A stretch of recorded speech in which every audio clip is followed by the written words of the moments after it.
क्योंकि स्वभाव धीरे धीरे, कहते हैं ना, आप जब किसी के साथ ज्यादा रहते हैं तो उनकी कुछ ना कुछ आदतें आप में आती है। हर किसी के साथ ऐसा हुआ होगा। उनके मित्रों की आदतें, कुछ ऐसे शब्द जो उनके मित्र इस्तेमाल करते हैं, उन शब्दों को इस्तेमाल करने की आदत हो जाती है। होती है कि नहीं? सबके साथ थोड़ी बहुत हरकतें फिर मिलने लग जाती है, तो धीरे धीरे उसके साथ सोच मिलने लगती है। सोच जब एक हो जाएगी तो स्वभाव एक हो जाएगा। तो अभी नहीं करते, करोगे। इसीलिए संगत जरूरी है। आप पर निर्भर करता है कि आपको जीवन में क्या करना है। ये बात कहते हैं ना, आजकल ये बहुत प्रचलित वाक्य हो गया है, ये मेरी जिंदगी है, मुझे अपने मन से जीनी है। जिए जितने मन से जीना है, खुद विचार कर कि आपको अपना जीवन कैसे जीना है। एक साधारण सा जीवन चाहिए कि जन्म लिया, पढ़े, मौज मस्ती की, शादी की, बच्चे हुए, मर गए। क्या है ये जीवन? ऐसा जीना है तो जो मन में आए करो, पर कुछ ऐसा करना है कि आपके पीठ पीछे लोग यही कहे, आपके सामने भले ही आपकी तारीफ ना करे, पर आपके पीठ पीछे जरूर कहे कि बहुत अच्छा व्यक्ति था, अपने जीवन में बहुत अच्छा कर गया।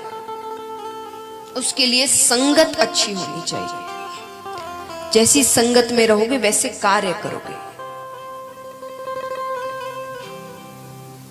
इसलिए तो माता पिता कई बार सोचते हैं कि जो बच्चे पढ़ाई में अच्छे हैं उनकी संगत में उनके बच्चे रहे। क्यों? क्योंकि वो अधिकतर समय पढ़ाई की बातें करेंगे, आगे बढ़ने की बातें करेंगे, जीवन में कुछ बड़ा करने की बातें करेंगे। ऐसे व्यक्तियों के साथ रहोगे जिन्हें कुछ करना नहीं है, आप पढ़ भी रहे होंगे तो आपको कहेंगे अरे क्या पढ़ना, छोड़ो ना, कहीं घूमने चलते हैं।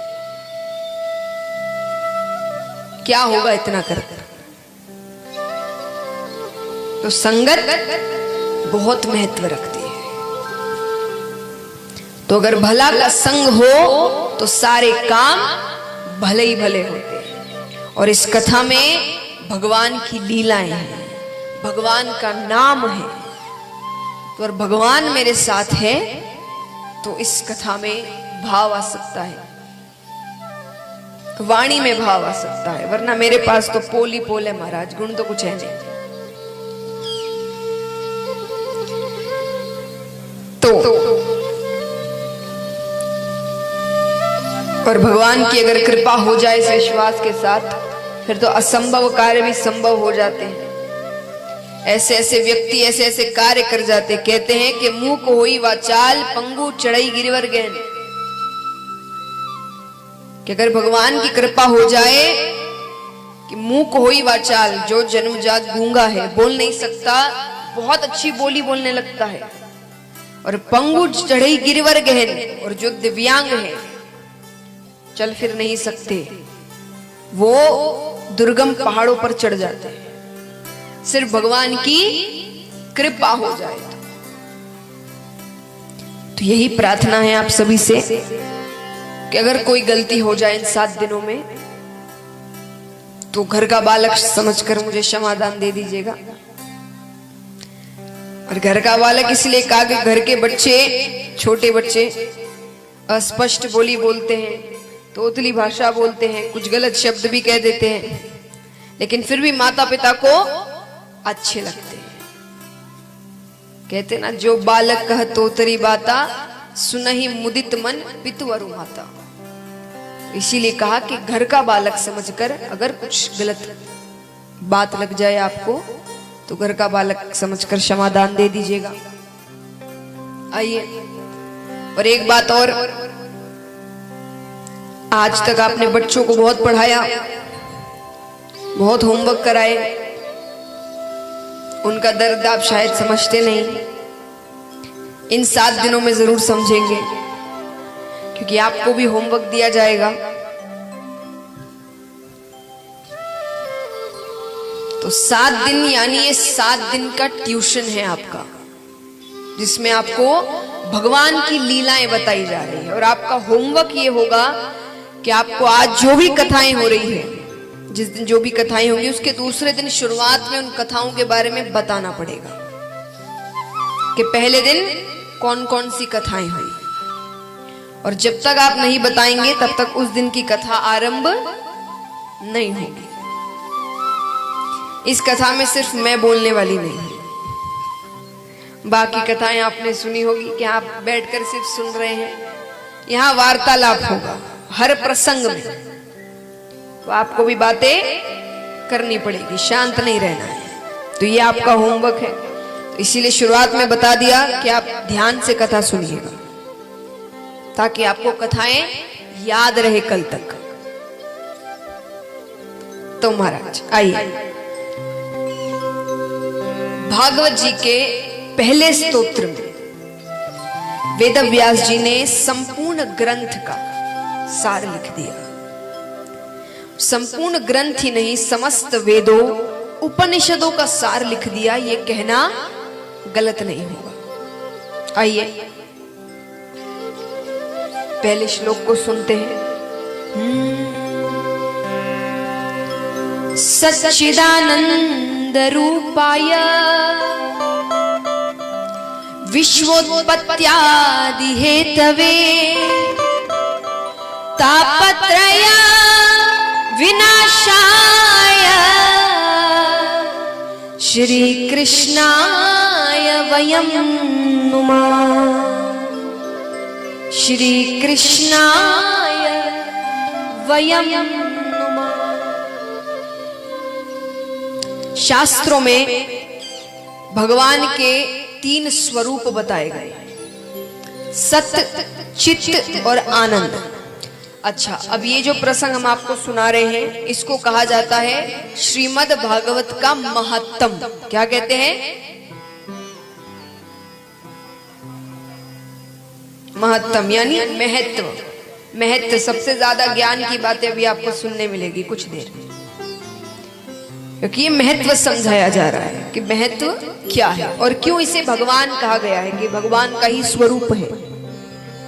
तो शास्त्रों में भगवान के 3 स्वरूप बताए गए हैं, सत्य, चित्त और आनंद, मिलाकर हुए सच्चिदानंद।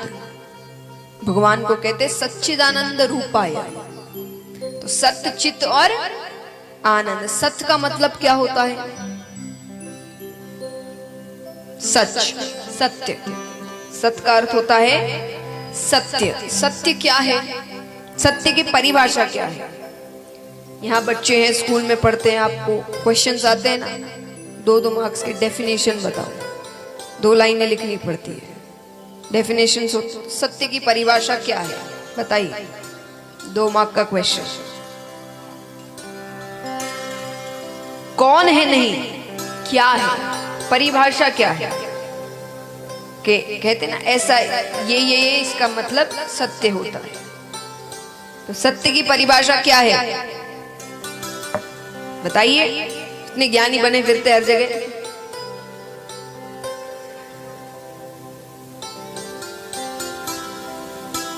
नहीं पता?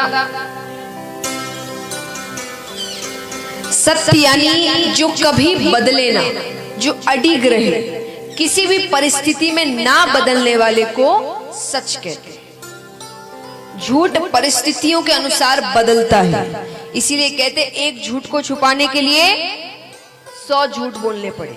क्यों? क्योंकि वो जैसे जैसे परिस्थितियां बदलेगी आपको झूठ बदलना पड़ेगा। वो हर परिस्थिति में नहीं बैठे। सच के लिए ये नहीं करना पड़ता। सच हर जगह एक ही रहता है, वो कभी नहीं बदलता, अडिग रहता है। तो सच यानी जो कभी बदले ना। अब बताए कौन है सच? भगवान, जो कभी बदलते नहीं। क्यों? क्योंकि आप और हम यहां नहीं थे तब भी वे थे, तभी आप उनकी कथाएं सुन रहे हैं, क्योंकि तब हम और आप नहीं थे, पर ये कथाएं तब की है। आप और हम यहाँ हैं तब भी वे हैं। आज भी हम आए दिन भक्तों की बातें सुनते हैं, किसी ने कैसे महसूस किया, किसी को कैसे भगवान ने ये बताया कि वो है, उसे महसूस हुआ, कुछ हुआ, चमत्कार हुए, तो माने है कहीं ना कहीं वो। और हाँ, पर हम यहाँ से चले जाएंगे तब भी वे रहेंगे, क्योंकि उसके बारे में श्रीमद् भागवत में बताया गया है कल की अवतार होगा।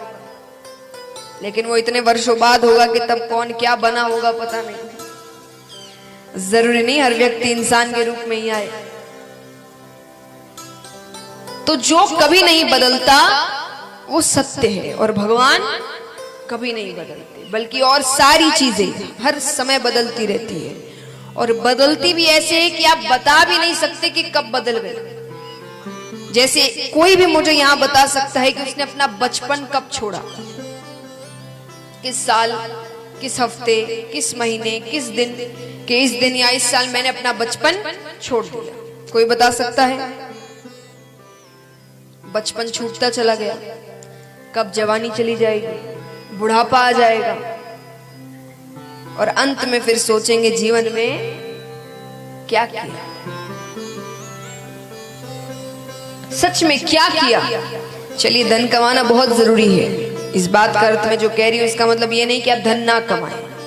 धन आज के समय में काफी जरूरी है, उसके बिना जीवन नहीं चल सकता, लेकिन उसके पीछे इतने लग जाना कि कोई अच्छे कार्य नहीं करना, अच्छा कर्म नहीं करना, सेवा नहीं करना, तो उसके कारण अर्थ है कि आपने जीवन में क्या किया। कि जब अंत समय आएगा, यमराज आपके सामने खड़े हैं और आप कहोगे कि मैंने करोड़ों कमाए हैं, कितने ही 500, 1000, 2000, 10,000, कितने ही करोड़ कमाए हैं। आप यमराज से कहोगे कि ये सारे पैसे ले लो, मुझे 1 मिनट एक्स्ट्रा दे, मिलेगा? क्या फायदा हुआ फिर? इतना कमाने के बाद, इतना सोर्स लगाने के बाद 1 मिनट एक्स्ट्रा ना ले पाया, क्या फायदा इन चीजों का? तो इनमें इतना भी नहीं पढ़ना कि हम अच्छे कर्म करना छोड़ दे, और अंत समय आए तब दिमाग में आए कि अच्छे कर्म तो किए ही नहीं। ऊपर जिन चीजों की जरूरत है उस चीजों के लिए तो कुछ किया ही नहीं, और नीचे जिन चीजों की जरूरत है वो दरी की दरी रह जाएंगी, यहीं की यहीं रह जाएगी। उसके बाद कौन इस्तेमाल करेगा भगवान जाने। मेहनत मैंने की और इस्तेमाल कोई और कर गया।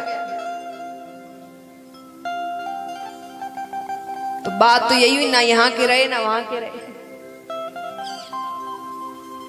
यहां भी जीवन भर मेहनत करते रहे धन कमाने में, ऊपर जाकर अच्छे काम किए नहीं तो नरक गए, दोनों जगह ही। तो आश्रय उसका लीजिए जो सत्य है, जो कभी आपका साथ नहीं छोड़ेगा, आपको धोखा नहीं देगा, बदलेगा नहीं। लोग कहते हैं कि आप सब कहते हैं कि भगवान सत्य है, पर भगवान तो दिखते नहीं। संसार असत्य है, पर संसार तो साफ साफ दिखता है, हर चीजें होती हुई दिखती है। तो उसका एक ही जवाब है, कौन सत्य है कौन नहीं, ये नहीं देखना, सत्य क्या है उसकी परिभाषा पे जो ठीक बैठ जाए वो सत्य है। सत्य यानी जो कभी बदले ना, संसार यानी मोह, धन, रिश्ते, ये सारी चीजें। अब एक छोटा बच्चा है, छोटे से बच्चे के सामने एक तरफ 50 लाख रुपए रख दो, एक तरफ कुछ खिलौने रख दो, वो क्या उठाएगा? जोर से कहिए। खिलौने। आप क्या उठाएंगे? बदल गया ना? एक ही जीवन में 2 चीजें बदल गई। तो सत्य कैसे हुआ? पैसा अगर सच्चा होता तो बचपन में भी पैसे ही उठाते, जवानी में। अब जवानी में चलिए आपने पैसे उठाए, आपने कहा आप उठाएंगे पैसे।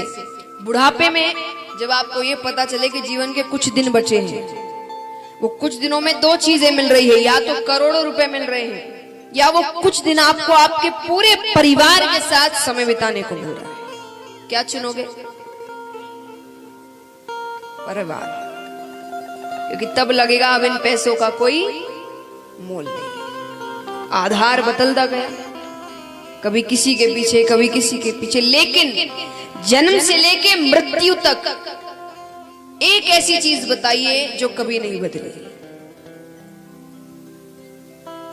भगवान छोटे से बच्चे को सिखाते हैं जय जय करो, वो हाथ जोड़ लेता है, और अंत मरते तक आप भगवान का फिर नाम लेते हैं कि भाई भगवान का नाम लेंगे तो स्वर्ग मिलेगा, भगवान का धाम मिलेगा। तो जीवन भर एक ही ऐसा आधार था जो कभी बदला नहीं। तो आश्रय उसका लीजिए जो कभी बदले। अब आश्रय ले तो कैसे ले, यानी भगवान की कृपा हम पर कैसे हो,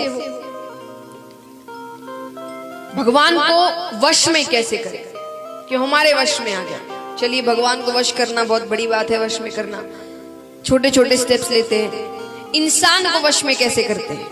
किसी भी व्यक्ति को आपको वश में करना है कि आप जो बोले वो वही करे, कैसे करोगे?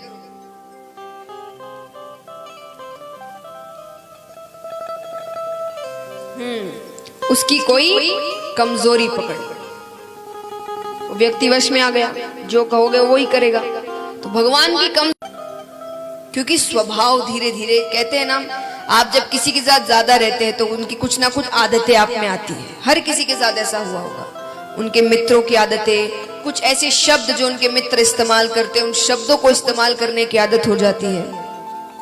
होती है कि नहीं? सबके साथ थोड़ी बहुत हरकतें फिर मिलने लग जाती है, तो धीरे धीरे उसके साथ सोच मिलने लगती है। सोच जब एक हो जाएगी तो स्वभाव एक हो जाएगा।